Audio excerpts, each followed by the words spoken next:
बच्चों, हम लोगों ने अभी तक पढ़ा कि बेबी हालदार को किराए के मकान में रहने पर कितनी सारी परेशानियों का सामना करना पड़ा।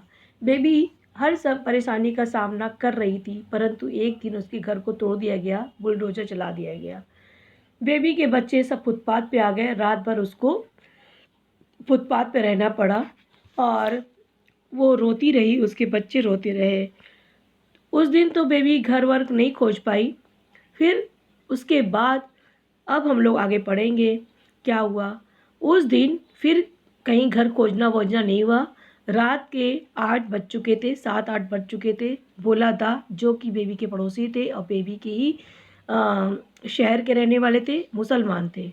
वो आए और उन्होंने बेबी से कहा कि आ, तुम जहाँ पे काम करती हो वहाँ पे तुम बात क्यों नहीं कर लेती, वहाँ पे तुम बात क्यों नहीं कर लेती हो, तुम ये खुली जगह तुम बात करके देखो।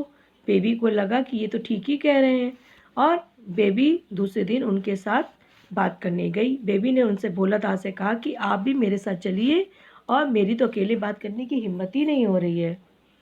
भोला दा बोला तो मैं उसे लेकर चली गई। वह बाहर ही खड़ा रहा और मैं भीतर चली गई। देखा कि तातुस अखबार पढ़ रहे हैं। मुझे देखते ही बोले, क्या बात है बेबी, रोज की तरह तुम नहीं दिखती हो, क्या बात है, तुम्हारा मुंह इतना सूखा हुआ क्यों है। मैंने उन्हें सारी बातें बता दी तो उन्होंने कहा कि अरे रात भर तुम बच्चों को लेकर बाहर ही तुमको काटना पड़ा, तुम रात में क्यों नहीं चली आई। बेबी ने बताया कि मेरे जान पहचान के एक आदमी भी मेरे साथ आए हैं। तातुस दौड़ कर गए और उनको अंदर ले आए। तातुस ने कहा कि बेबी तुम यहाँ पे कब आ रही हो। बेबी ने कहा जब आप कहिए। तातुस ने कहा तुम अभी चली आओ। बेबी गई और अपना सामान बच्चों के साथ रिक्शे में लेकर आ गई। तातुस ने एक छत पर एक कमरा खाली करा दिया। उस कमरे में अपना सारा सामान जमा करके खाना बनाने लगी।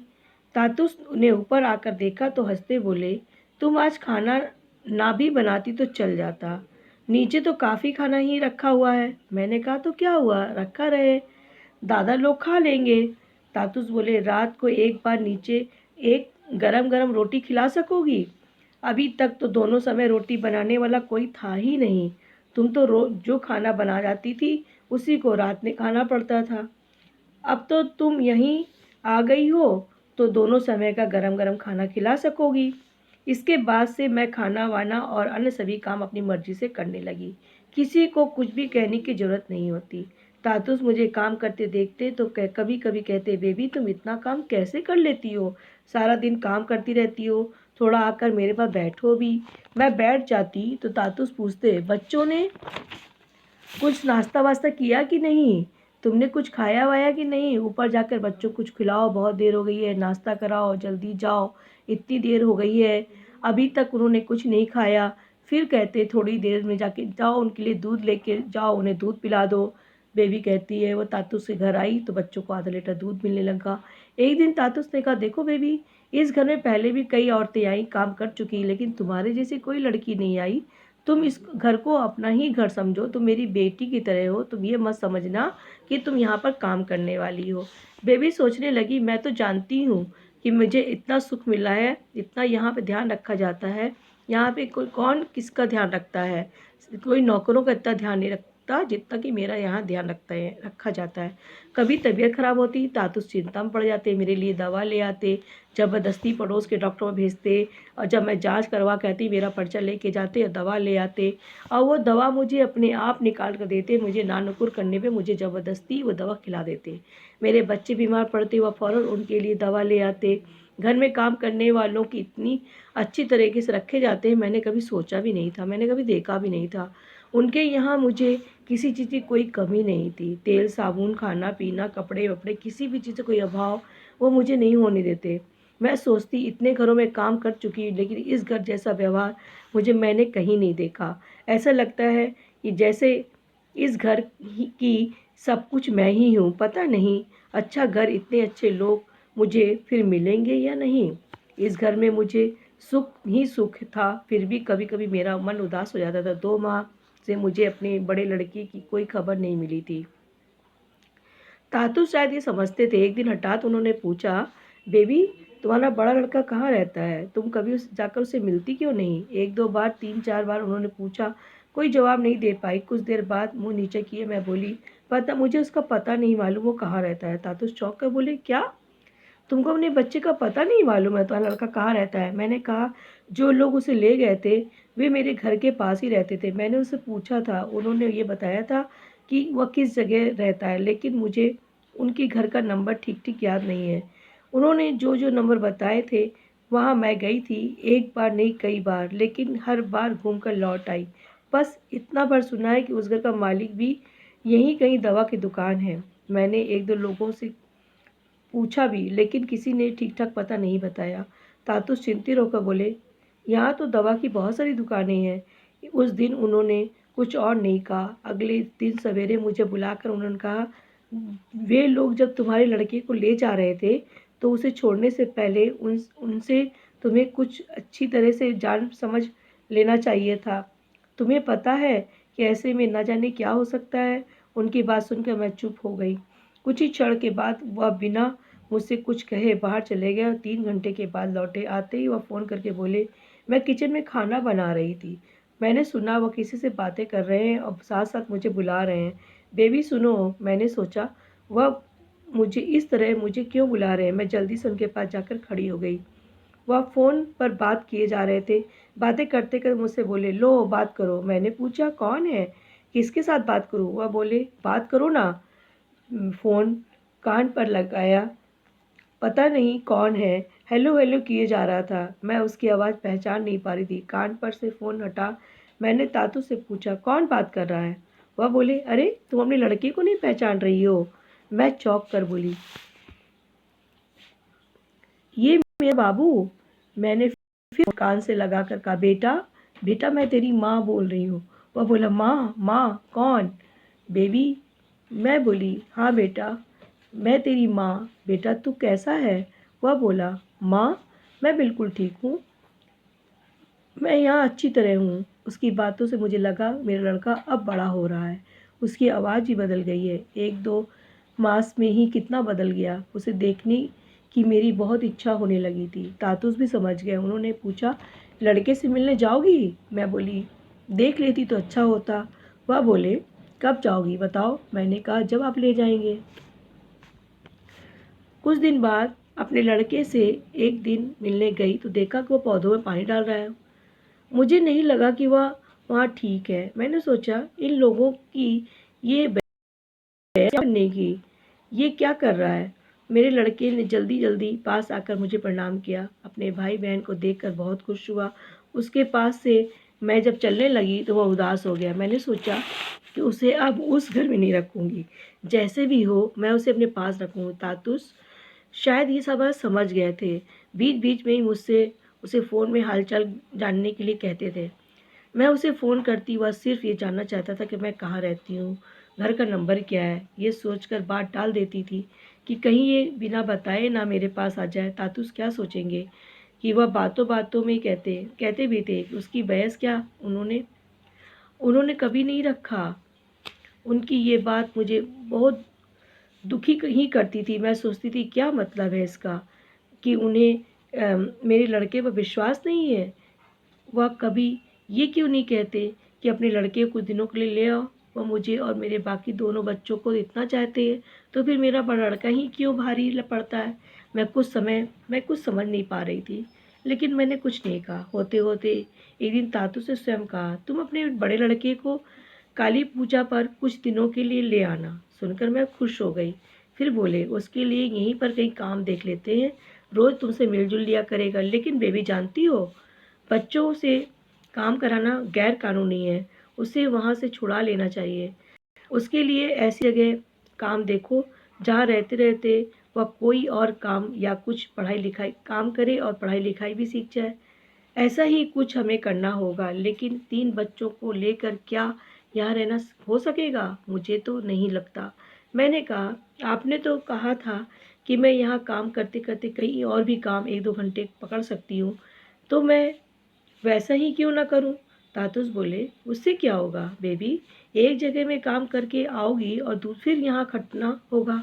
ऐसे में तुम्हारा स्वास्थ्य कहाँ ठीक रह पाएगा? इतनी भागदौड़ करना ठीक नहीं है, और फिर उसकी ज़रूरत भी क्या है? अभी तो सब जैसा चल रहा है वैसा ही चलाओ। तातुस की बातें सुन मुझे बहुत माया होती। मैं सोचती इस तरह से कभी मेरे बाबा माँ ने मुझे नहीं समझाया। लगता है पिछले जीवन में वह सचमुच में मेरे बाबा ही थे, नहीं तो मेरे अच्छे बुरे की इतनी चिंता क्यों करते। थोड़ी देर बाद तातुस फिर बोले, मैंने लिखने पढ़ने को जो काम दिया था तुम वो काम करती हो? तुम जितना समय यहाँ वहाँ काम में लगाओगी उतना पढ़ने लिखने में लगाओ, तुम देखोगी एक दिन वही तुम्हारे काम आएगा और तुम कुछ की ज़रूरत नहीं है, इसी से काम चलाओ ना बेबी। और फिर भी तो सोचो, तुम्हारे लिखने को लेकर मेरे बंधु तुम्हारा कितना उत्साह बढ़ा रहे हैं।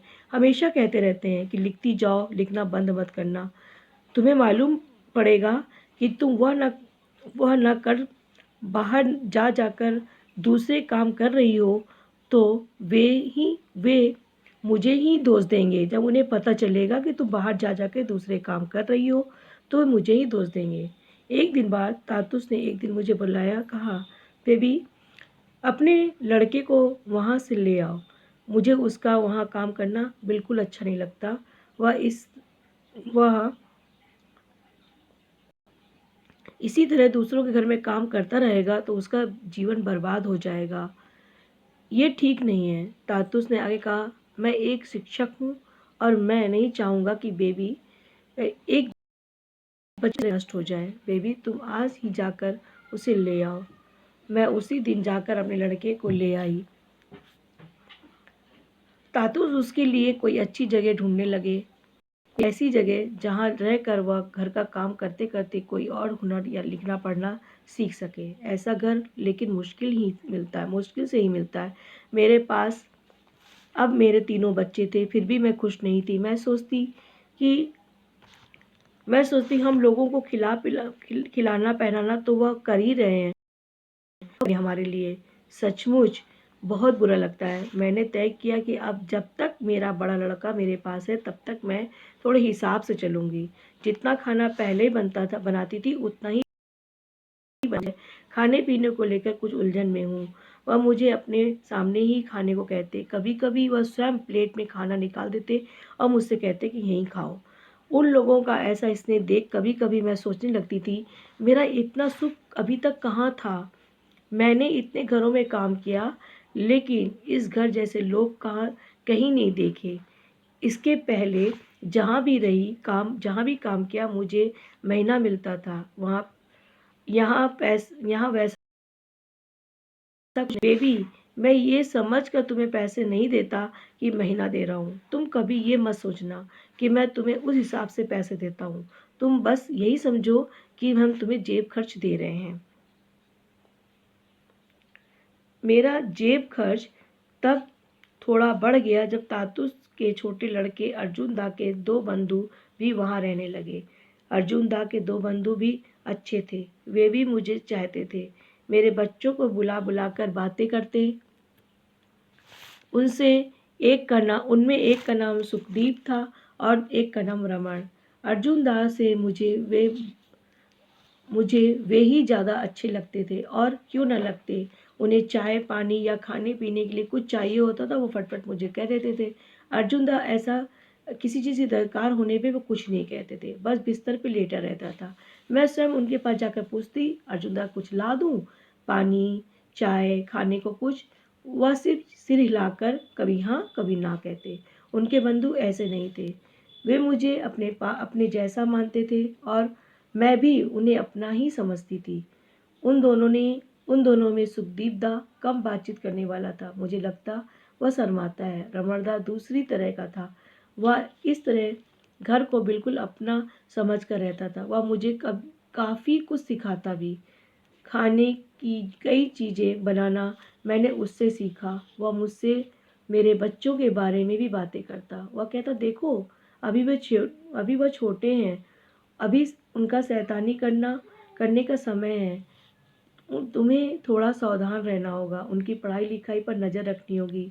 उन्हें समय पर खेलने उन्हें हर समय खेलने मत देना, नहीं तो उनका पढ़ना लिखना चौपट हो जाएगा। रमणदास पहले सोचता था कि मेरे कोई लड़की नहीं है, तीनों लड़के हैं। मेरी लड़की का खेलना कूदना धीरे धीरे कुछ दूसरी तरह का होता होता जा रहा था। वह कभी कभी वह लड़कियों के कपड़े भी पहनने लगी थी। रमणदास की भूल उस दिन दूर हुई जब उसने मेरी लड़की को एक गुड़िया लिए हुए खेलते देखा। उसने तातू से पूछा, बेबी का ये लड़का है या लड़की? इसके हाथ में गुड़िया है। तातुस बोले, क्यों, तुम्हें मालूम नहीं, ये तो बेबी की लड़की है। रमणदा ने फिर हंसकर कहा, तभी तो मैं तो समझ बैठा था कि ये तो लड़का ही है। रमणदा और सुखदीप दा के आने से घर में थोड़ी चहल पहल बढ़ी थी, लेकिन कुछ ही समय के लिए, क्योंकि जल्दी ही दोनों को काम पर जाना शुरू हो गया। इस बीच मेरा बड़ा लड़का भी मेरे पास से चला गया, क्योंकि उसे एक घर में तातुस ने काम दिला दिया था, जहाँ साहब लोगों ने उसे पढ़ाने का भरोसा दिलाया था। मेरा छोटा लड़का और लड़की भी पढ़कर देर से घर लौटते, क्योंकि अब वे सरकारी स्कूल में जाने लगे थे। अर्जुन दा, रमण दा और सुखदीप दा काम पर से लौट कर फौरन सोने चले जाते। तातुस ने एक दिन मुझसे कहा, तुम बच्चों को रोज लेकर पार्क में थोड़ा घूम आ सकती हो, बच्चे वहाँ खेलेंगे, तुम्हारा मन लगेगा। उनकी बात मानकर मैं रोज शाम को बच्चों को लेकर वहाँ जाने लगी। पार्क में बहुत सी बंगाली औरतें थीं। वहाँ बच्चों वो कई घरों के बच्चों को घुमाने लाती, वहाँ जहाँ वे काम करती थी। उनमें से कुछ मेरे पास आकर मुझसे कई तरह की बातें करती। तुम बंगाली हो, तुम्हारा घर कहाँ है, तुम अकेले रहती हो, तुम्हारा स्वामी कहाँ रहता है, वह तुम्हारे साथ नहीं रहता। वहाँ कई जवान लड़के भी आते, और उनमें बंगाली भी होते। वे भी मुझसे बातचीत करना चाहते, और मौका ना मिलता तो मेरे बच्चों से को बुलाकर उनसे बात करते।